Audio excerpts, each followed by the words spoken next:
is there a certain, I'm going to catch myself here, strain, because we really don't talk strains anymore, but is there a certain like indica or sativa? Is indica or sativa better for nausea than something else? No, you can't.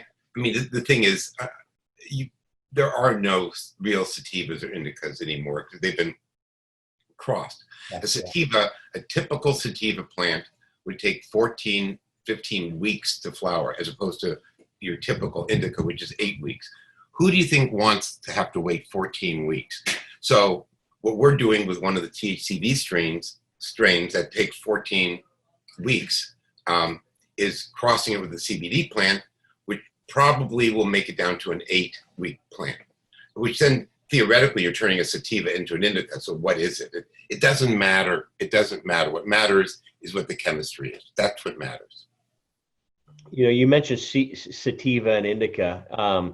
Like Corinne's father, he had a heart arrhythmia, you know, so he had to stay away from any upbeat stuff. And back then, you know, it was like coffee. Yeah. Up then was keeping him away from a sativa strain for that purpose. And again, everyone's different. When he would use a sativa strain, you would see a change in his reaction to that. And so we didn't have labs back then. It was the blind leading the blind. We had trial and error, knock on wood. Thank goodness we didn't have any.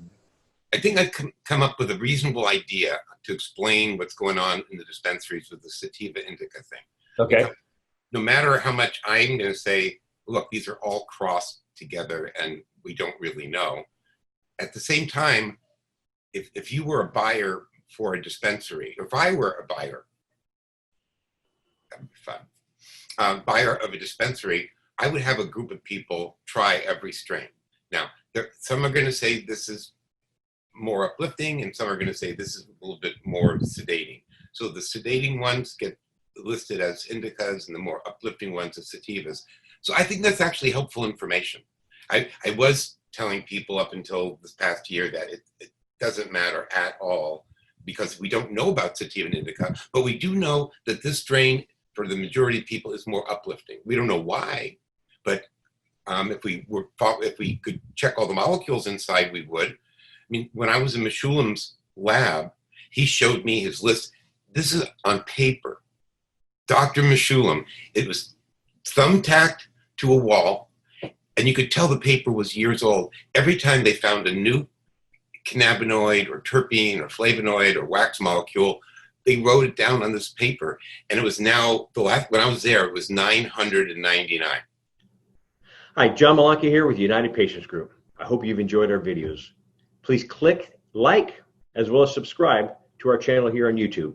Also, follow us on Twitter at Patients Group and on Facebook at United Patients Group, as well as for our podcast.